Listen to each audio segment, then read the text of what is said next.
বন্ধুরা সবাই আপনারা কেমন আছেন? আশা করি ভালো আছেন। তো আজকে আমি আমার ব্লগটা এখান থেকে স্টার্ট করছি, মাম্পি তিতলি পিহু ব্লগ। তো তো আজকে একটা রেসিপি দেখাবো, ওটা হচ্ছে করকনাথের রেসিপি। তো দেখো, আমার হাজব্যান্ড একটা করকনাথ এনেছিল, আর পালবার জন্য এনেছে আর খাওয়ার জন্য এনেছে। তো দেখো, এটা মুরগা আছে আর এদিকে মুরগি আছে, হ্যাঁ না? তো ওকে এখন জল দিয়েছে খেতে। তো হাজব্যান্ড এনেছে, এই মাত্রই এনেছে। তো এখন ওই রেসিপিটাই আপনাদেরকে দেখাবো। তো চলো দেখতে থাকো। দেখো, এই যে এটা করকনাথ, করকনাথের মাংস পুরো কালো, মাংসটাও কালো, রক্তগুলোও কালো, সমস্ত কিছু কালোই আছে। তো দেখে তো মানে একটুখানি আজীব লাগছে, কোনোদিনও দেখিনি। তো তো প্রথমবার দেখছি।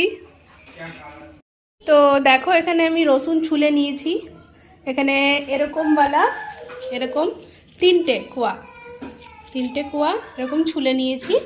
আর এখানে আছে আদা, আর দিকে আছে কাঁচা লঙ্কা, এখানে আছে গোটা গরম মশলা, আর এখানে আছে পেঁয়াজ। তো এখানে 4টা পেঁয়াজ আছে, বড় বড় 4টা পেঁয়াজ আছে। তো এবার আমি পেঁয়াজ আর আলু কেটে নেব। দেখো, এখানে আমি নিয়ে নিয়েছি 6টা পেঁয়াজ। 6টা পেঁয়াজ আমি এখন কেটে নেব।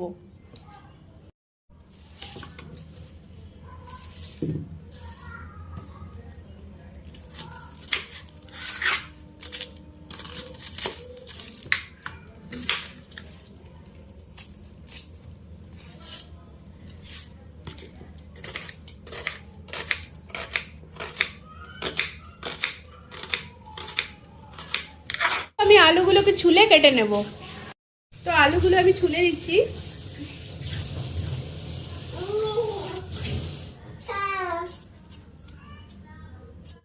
তো এবার আমি আলুগুলোকে কেটে নেব, বড় আলুকে দুটো। আমি এখানে ধনেপাতা কুচিয়ে নিচ্ছি।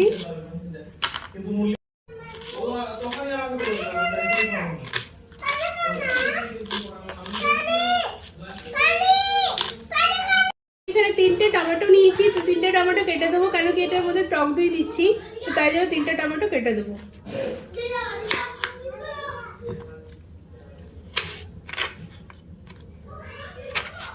এখানে টক দই নিয়ে নিয়েছি 5 চামচ। তো এরকম বড় চামচে 5 চামচ আমি টক দই নিয়ে নিচ্ছি। তো এটাকে আমি ভালো করে ফেটে নেব। ফেটে নিলে এটাকে ভালো করে ফেটে নেব।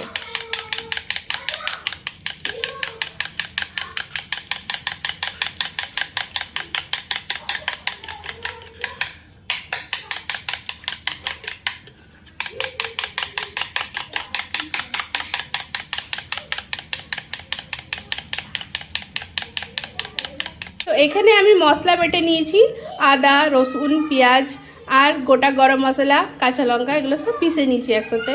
আর এখানে আমি আলু কেটে নিয়েছি, ধুয়ে দিয়েছি আলুগুলোকে। আর এখানে পেঁয়াজ কেটে নিয়েছি, 6টা পেঁয়াজ আছে এখানে।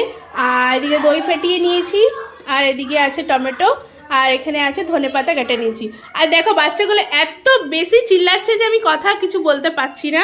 কিছু করার নেই, ওরা ভীষণ গুলো খেলছে, তো ওরা খুব হাল্লা করছে। তো ওই জন্য একটুখানি হাল্লা আওয়াজ আসছে, একটু ক্ষমা করবে, হাল্লার আওয়াজ এসে যাচ্ছে। আর এখানে আছে 2টো চিকেন মশলা। তো আমি এভারেস্টের আছে, তো আমি 2টো দিয়ে দেব। তো এখানে আমার আছে 1.5 কিলো মাংস। তো আমি এখানে পুরোটাই লাগবে আমাকে। তো আমি এটাকে ম্যারিনেট করে নেবো এখন। আমি এখন এটাকে ম্যারিনেট করে নেব। তো এখানে আমি দিয়ে দিচ্ছি মশলাগুলো দিয়ে দিচ্ছি। আর তারপরে আমি টক দইগুলো দিয়ে দিচ্ছি, পুরোটা টক দই দিয়ে দিলাম। এখানে আমি কাশ্মীরি রেড চিলি পাউডার দিয়ে দেব। এখানে আমি কাশ্মীরি রেড চিলি পাউডার 1 চামচ নিয়েছি।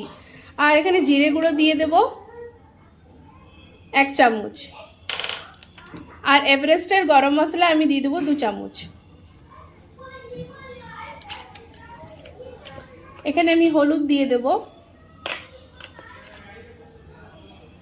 3 চামচ। নুন দিয়ে দেব, আপনারা স্বাদ অনুসার দিবেন। এবার এতে আমি তেল দিয়ে দেব, সরষের তেল। তো অল্প একটুখানি দিলাম তেল। এখন এগুলোকে আমি ভালো করে মেখে নেব।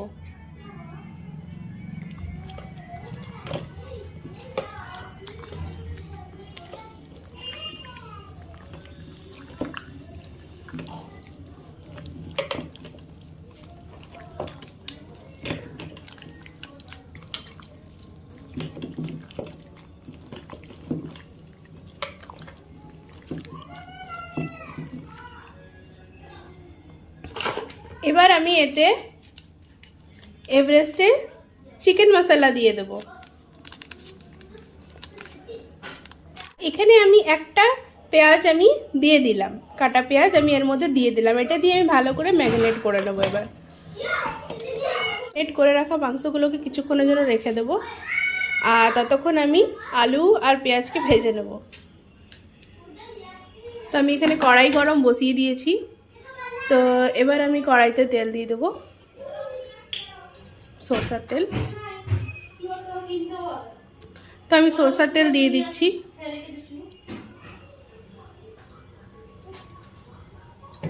তো আমি সরষের তেল দিয়ে দিলাম। তো এখানে আমি গোটা গরম মশলা, দারচিনি আছে, আর তোমার বড় এলাচ, ছোট এলাচ, লবঙ্গ, সব এগুলো, তেজপাতা, এগুলো সব দিয়ে দেবো।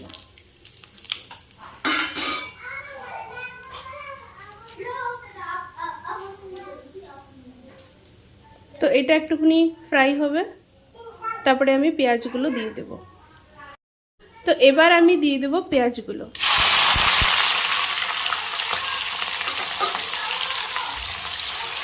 এবার পেঁয়াজগুলোকে লাল লাল করে একটুখানি হালকা লাল লাল করব, তারপরে আমি আলুগুলো দিয়ে দেবো। আলুগুলো দিয়ে দেবো। এবার আলুগুলোকে ফ্রাই করে নেবো লাল লাল করে। দেখো বন্ধুরা, আমার আলুগুলো লাল লাল করে ভাজা হয়ে গেছে। এবার আমি ম্যারিনেট করে রাখা মাংসগুলো দিয়ে দেবো এর মধ্যে। এবার দিয়ে দিচ্ছি ম্যারিনেট করে রাখা মাংসগুলো।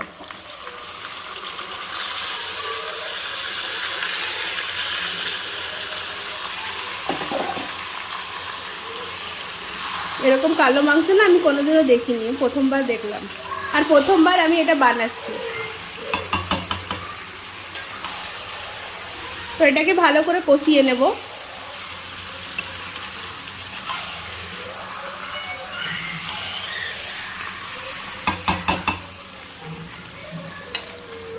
এর উপরে আমি টমেটোগুলো দিয়ে দেবো, আর টমেটোগুলো দিয়ে আর ঢেকে দেবো। এটা একটুখানি কষবে, তারপরে এর মধ্যে আমি একটু গরম জল করে দিব। এই যে আমার ঢাকনাটা খুলে দেখবো, এটা দেখো কষে এসছে। তো আমি এটা বেশি ঝোল দিব না, এর মধ্যে হালকা হালকা জল দেব, কষা কষাই থাকবে। তো আমি একটুখানি এর মধ্যে একটুখানি হালকা একটু গরম জল দিয়ে দেবো, কেন রুটি দিয়ে খাওয়া হবে। তো বেশি জল দিব না, একটু মাখা মাখা থাকবে।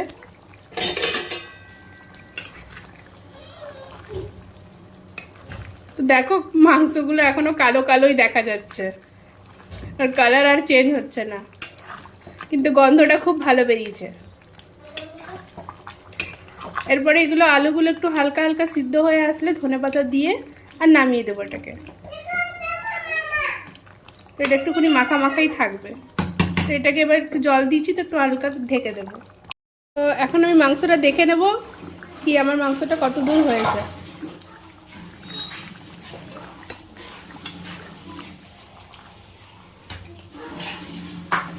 দেখি মাংসটা সিদ্ধ হয়েছে কি না, কারণ এই মাংসটা না সিদ্ধ হতে একটু সময় লাগে। তো হয়ে এসছে হালকা হালকা। একটুখানি ধনেপাতা ছিটিয়ে দেবো এর উপর থেকে।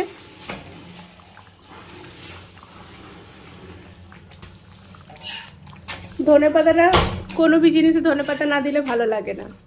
আর এদিকে দেখো রুটি হচ্ছে, আমার যা রুটি বানাচ্ছে।